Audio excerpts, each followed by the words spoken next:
आज हम डिस्कस करेंगे कि टेरिगोइड इम्प्लांट कैसे लगाते हैं। किसी भी समझदार आदमी के लिए जो बहुत मेहनती हो, पढ़ना जानता हो, तो ये काम करना मुश्किल नहीं है, बहुत आसान है।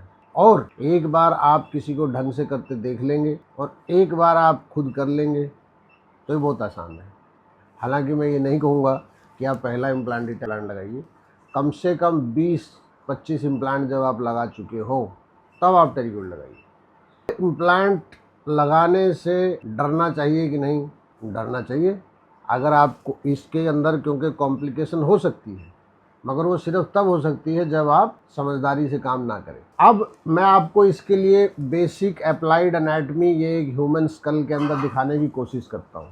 देखो बेटा, इधर में आप देख रहे हैं कि ये यहाँ का पोस्टीरियर पोर्शन जिसको ट्यूबरोस्टी कहते हैं।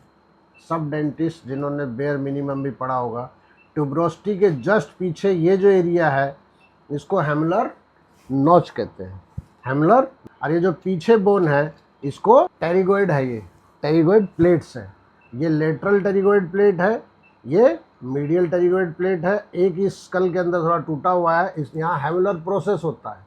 ये हेमलर प्रोसेस अगर हम पोस्टीरियर रीजन में सॉफ्ट पैलेट के यहाँ पे अगर थोड़ा उंगली से पैल्पेट करेंगे तो अगर आपने कभी गाय के सींग का टिप सहलाया हो तो ये वैसा ही चिकना चिकना सा फील होता है, सॉफ्ट। अब यहाँ से जब हम लेटरल साइड में जाते हैं और ये जो एरिया है ये टेरिगो मैक्सिलरी फिशर कहते हैं। फिशर आप देख रहे हो, फिशर हिंदी में जो है दर्रा, दर्रा आप सुने होंगे, पहाड़ों पे भी होते हैं दर्रे, तो ऐसा दर्रा टाइप का फिशर है।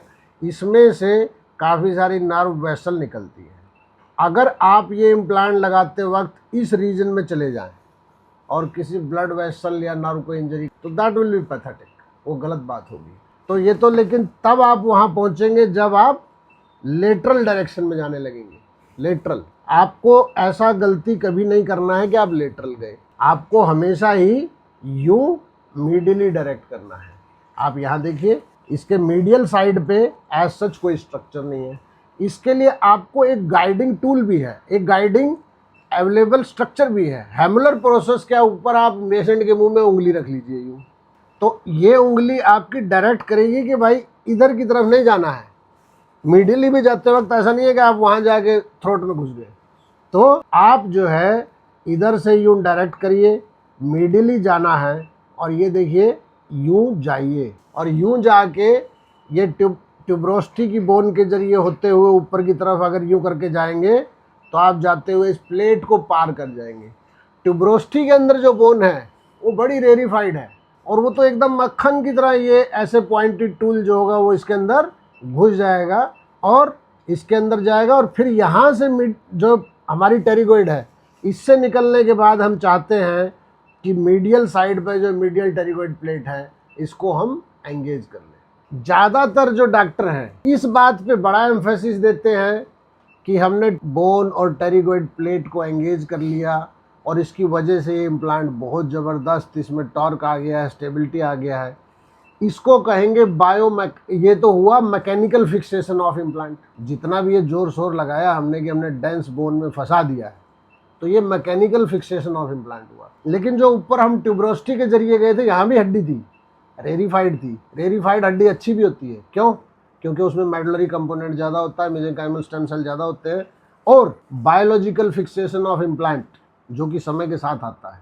हथेली पे सरसों नहीं उगती है, वो समय के साथ साथ खेत में उगती है। तो ऐसे ही यहाँ इम्प्लांट अगर हम लगा के छोड़ दें तो एक पोर्शन जो अपाइकल पोर्शन इम्प्लांट का एक डेंस कॉर्टिकल प्लेट के जरिए फिक्स होने के कारण पैदा हुआ है और जो रेस्ट ऑफ द पोर्शन जो रिलेटिवली नरम हड्डी में है, अगर आप 3 महीने का टाइम दे दें, 4 महीने का टाइम दे दें तो वो पोर्शन बायोलॉजिकल फिक्सेशन भी कराएगा।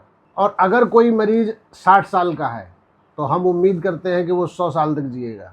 तो 4 डिकेड तक ये टेरिगोइड इम्प्लांट काम करे, ना कि 4 साल तक धीरे से पैसा लिए और निकल लिए। तो हमारा मकसद वो नहीं है।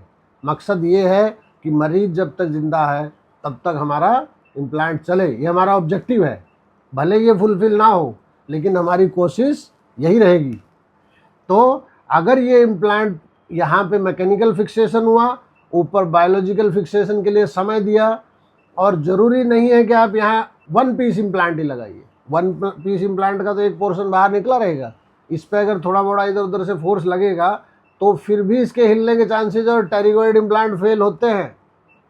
नॉर्मली लोग सक्सेसफुल इम्प्लांट्स को दिखाते हैं और नहीं बताते हैं। मैंने काफ़ी लगाए, मेरे फेल हुए हैं, सच बात है ये। उनमें दिक्कत भी आती है, तो दिक्कत ना आए इसके लिए हमको mechanical fixation as well as biological fixation दोनों पे ध्यान देना चाहिए।